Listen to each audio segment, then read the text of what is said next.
नमस्कार मित्रों, आगामी 9 अक्टूबर 2024 को देवगुरु बृहस्पति वर्तमान में वृषभ राशि में गोचर करते हुए इसी राशि में वो वक्री अवस्था में जाने वाले हैं, जहां पर वो 4 फरवरी 2025 तक अनवरत इसी अवस्था में गोचर करते रहेंगे। मित्रों, आज इस वीडियो के पार्ट 2 में मैं आपको जो बाकी बची 6 राशियां हैं, तुला राशि, वृश्चिक राशि, धनु राशि, मकर राशि, कुंभ राशि एवं मीन राशि पर बृहस्पति के वक्री काल का क्या प्रभाव पड़ेगा, उसकी संपूर्ण जानकारी दूंगा।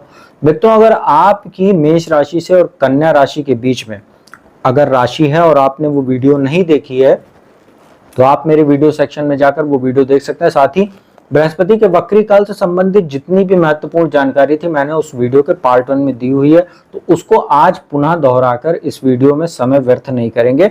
आज सीधा राशिफल पे चर्चा करेंगे। तो चलिए, समय को व्यर्थ किए बिना सबसे पहले आपको इस वीडियो के पहली राशि जो तुला राशि उस पर क्या प्रभाव पड़ने वाला बृहस्पति के वक्री काल का, उसकी जानकारी में देना शुरू करता हूँ। मित्रों, बृहस्पति इस समय तुला राशि की अगर बात करें तो आपके लिए थोड़ी समस्या बनाए हुए हैं। उसका कारण है कि जो बृहस्पति हैं वो आपके अष्टम भाव में गोचर कर रहे हैं। अष्टम भाव में वृषभ राशि में उनका गोचर चल रहा है।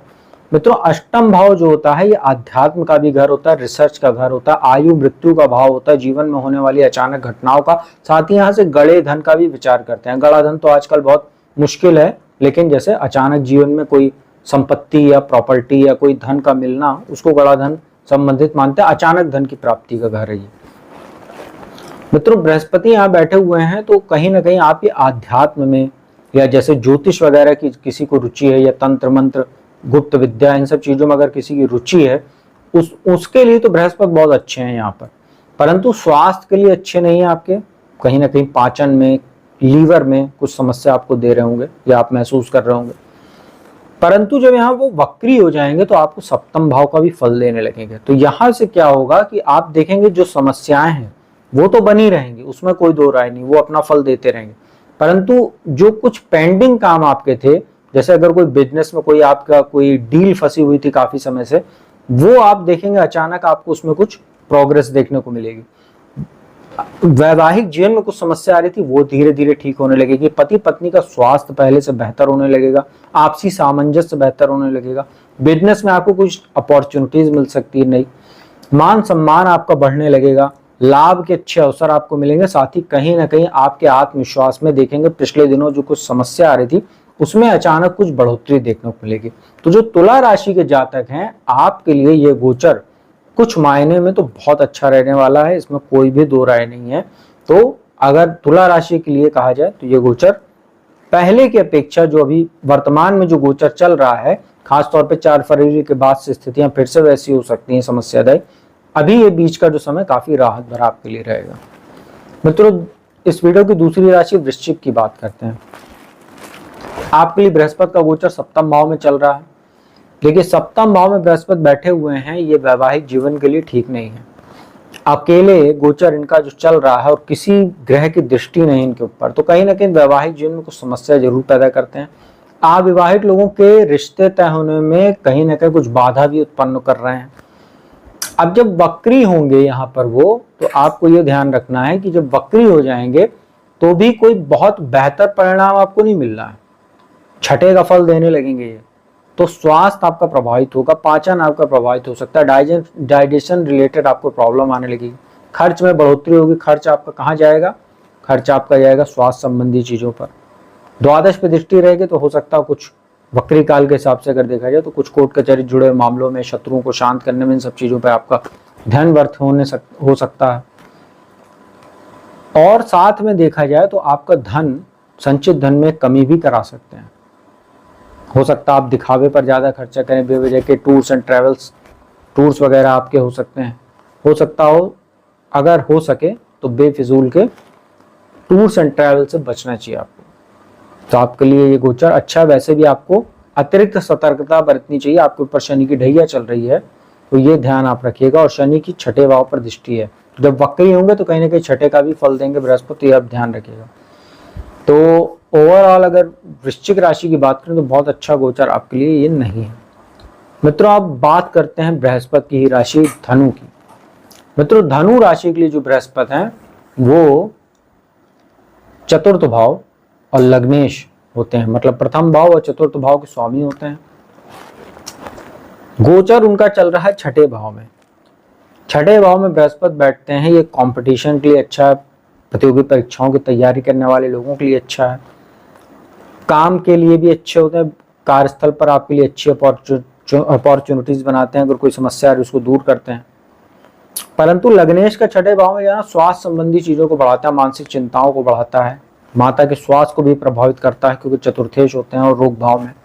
परंतु जब वो वक्री होंगे तो यहाँ से स्थितियां कुछ बदलेंगी, समस्या तो रहेगी लेकिन जो पुरानी चीजें हैं उसमें कुछ बेहतरी आपको देखने को मिलेगी।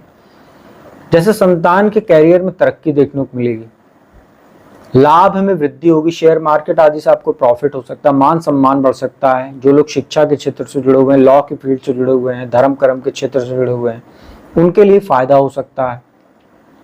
भाग्य में जो अवरोध आ रहा था उसमें कुछ वृद्धि होगी, कुछ प्रॉपर्टी आदि के भी आपको योग बन सकते हैं प्राप्ति के, मान सम्मान भी आपका बढ़ेगा, स्वास्थ्य आपका बेहतर होने लगेगा। जो मार्गीय अवस्था की वजह से समस्या आ रही थी, कुछ वक्री काल में देखेंगे कुछ इंप्रूवमेंट आपको मिलेगी।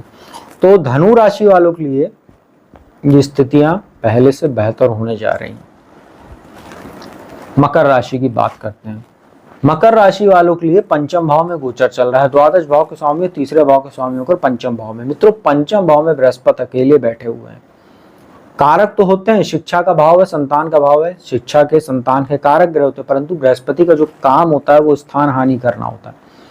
बृहस्पति के बारे में कहा जाता है अगर पंचम भाव में बैठ जाए, खासतौर पर वो शत्रु राशि में बैठे हुए हैं और किसी ग्रह की दृष्टि नहीं उनके ऊपर, तो यहाँ पर समस्या ये है कि संतान उत्पत्ति के लिए एक चुनौती बन जाते हैं बृहस्पति। अगर यही जन्म कुंडली में आपके गोचरवश स्थिति है, अगर पंचम भाव में मकर राशि की किसी मकर लगन की कुंडली है, मकर राशि की कुंडली है और उसके पंचम भाव में बृहस्पति बैठे हुए हैं और यही स्थिति इस समय है, गोचरवश बन रही है, तो संतान उत्पत्ति की चुनौती हो जाती है।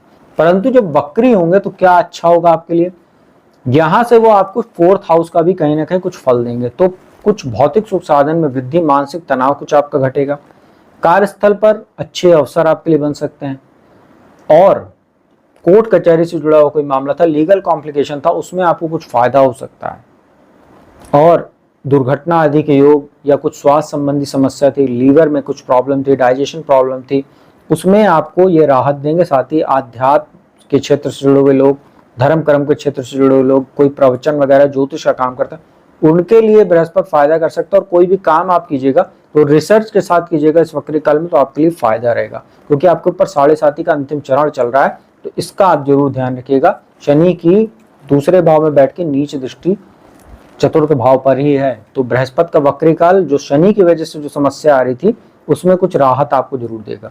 मित्रों, कुंभ राशि की बात करते हैं। कुंभ राशि के लिए चतुर्थ भाव में बृहस्पति का गोचर चल रहा है, काफी पॉजिटिव है आपके लिए, बहुत अच्छी स्थिति होती है बृहस्पति की आपके लिए, लाभ भाव और धन भाव के स्वामी बनते हैं और चतुर्थ भाव में हैं। अभी स्थितियां आपके लिए अच्छी हैं, वक्री काल में शायद और भी बेहतर हो जाए, अगर कुंडली में भी आपकी अच्छी स्थिति है तो। भाग्य का आपको जबरदस्त सहयोग मिलेगा वक्री काल में, वैवाहिक जीवन आपका अच्छा होगा, पहले से बेहतर होता चला जाएगा, अविवाहित लोगों के रिश्ते वगैरह भी तय हो सकते हैं, लाभ में जबरदस्त वृद्धि, आत्मविश्वास में वृद्धि, पराक्रम पुरुषार्थ में कुंभ राशि वाले जातकों की वृद्धि होने वाली है और अभी से आपको उसके लक्षण दिखने लगे होंगे। कहीं ना कहीं थोड़ा बहुत अभी जो 2 अक्टूबर को जो ग्रहण पड़ा था, सूर्य ग्रहण, चूंकि वो कन्या राशि में आपके अष्टम भाव में लगा था, अभी कुछ 15-20 दिन उसका प्रभाव रहेगा। उसके बाद आप देखेंगे कि जो बृहस्पति का वक्री काल ये आपको कुछ फायदा देना शुरू करेगा। और अभी 15 नवंबर 2024 को आपके जो लग्नेश शनि है वो भी मार्गी हो जाएंगे, तो वहां से भी शश महापुरुष राजयोग का जो फल है लग्नेश होकर वो भी आपको मिलने लगेगा। तो जो बृहस्पति का वक्री काल है कुंभ राशि वालों के लिए काफी अच्छा हो सकता है, यादगार हो सकता है, रुके हुए काम आपके पूरे हो सकते हैं, लाभदायक यात्राएं हो सकती हैं, उच्च शिक्षा के लिए विदेश जाने वाले छात्रों के लिए बेहतर समय, पिता के साथ संबंध सुधरेंगे, पिता का स्वास्थ्य अच्छा होगा, पुराने मतभेद दूर होंगे, परिवार का माहौल अच्छा रहेगा। तो ओवरऑल 7.5 का मध्यम चरण होने के बाद भी बृहस्पति का वक्री काल आपके लिए फायदा होगा। मित्रों, अंतिम राशि और जो बृहस्पति की ही दूसरी राशि उसकी बात कर लेते हैं, मीन राशि की। दशम भाव के स्वामी और लग्न के स्वामी होकर तीसरे भाव में गोचर चल रहा है। मित्रों जब वक्री होंगे तो कहीं ना कहीं आपको इसमें कुछ फायदा देखने को मिलेगा। मीन राशि के जातकों को फायदा ये होगा कि आपके संचित धन में वृद्धि होगी, परिवार में मांगलिक कार्यक्रम हो सकता है, वाणी आपकी प्रभावशाली हो जाएगी, स्वास्थ्य संबंधी समस्याएं अगर पिछले दिनों आपको आ रही थी उसमें आपको राहत मिलेगी, अचानक धन लाभ आपको हो सकता है, रोग ऋण शत्रु में आपको राहत मिलेगी, प्रतियोगी परीक्षाओं की तैयारी करने वाले छात्रों के लिए अच्छा समय रहेगा, साथ ही कार्यस्थल पर अच्छी अपॉर्चुनिटीज मिलना, उच्च अधिकारियों से सम्मान मिलना, अपने सहयोगियों के साथ आपके संबंध बेहतर रहेंगे, सरकार आदि की ओर से आप सम्मान प्राप्त हो सकता है, आपको कोई उपहार वगैरह या कोई सम्मान की प्राप्ति आपको संभव है, अपेक्षित लाभ हो सकता है, मनचाहा ट्रांसफर हो सकता है, पद प्रतिष्ठा में आपकी वृद्धि हो सकती है, और लॉ के फील्ड से जुड़े हुए लोग, शिक्षा के क्षेत्र से जुड़े हुए लोग, धर्म कर्म के क्षेत्र से जुड़े हुए लोग हैं, टीचिंग जॉब वगैरह करते हैं, उन सभी लोगों के लिए बहुत अच्छा और बहुत सुंदर ये वक्री काल मीन राशि के जातकों के लिए रहने वाला है, ये मैं आपको बता सकता हूँ। और उन्हीं के लिए खास तौर पर ज्यादातर जिनकी कुंडली में ये स्थिति है गोचरवश। तो मित्रों यह था बाकी बची 6 राशियों का बृहस्पति का जो वक्री काल है, क्या प्रभाव होने वाला 9 अक्टूबर 2024 से 4 फरवरी 2025 तक, उसकी संपूर्ण जानकारी दी। उपाय की बात कर लेते हैं। बृहस्पति का मंत्र जपिए, ओम ब्रह्म बृहस्पति नमः। हर बृहस्पतिवार को रुद्राक्ष की माला से जाप कर सकते हैं आप, कोई समस्या नहीं है। बृहस्पतिवार को पीले वस्त्र को धारण कीजिए, नहीं कर सकते तो एक पीला रुमाल ही अपने पास रखिए घर से निकलते समय। केले के वृक्ष में केले का जो पौधा हो तो उसकी जड़ में जल दीजिए हर बृहस्पतिवार को। पीली वस्तुओं का दान कीजिए, जैसे पीला फल, पीली मिठाई, पीली दाल, पीला वस्त्र किसी जरूरतमंद को या किसी मंदिर में ब्राह्मण आदि को दान कर सकते हैं, जैसे पीतल का बर्तन वगैरह, तो आप लोगों के लिए अच्छा रहेगा।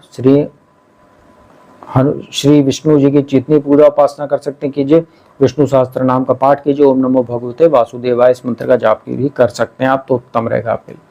तो मित्रों वीडियो अगर अच्छी लगी हो तो इसको लाइक, कमेंट और शेयर कीजिएगा ज़्यादा से ज़्यादा। और जिसको भी कुंडली विश्लेषण कराना तो मेरा नंबर डिस्क्रिप्शन स्क्रीन पर उपलब्ध है, उस पर संपर्क कीजिए, अपॉइंटमेंट लीजिए और कुंडली विश्लेषण का लाभ उठाइए देश दुनिया के किसी भी कोने से। अब मैं अपने वाणी को विराम देता हूँ। अगली वीडियो में आपको किसी नए विषय के साथ जल्दी मिलूंगा, तब तक के लिए ओम नमः शिवाय।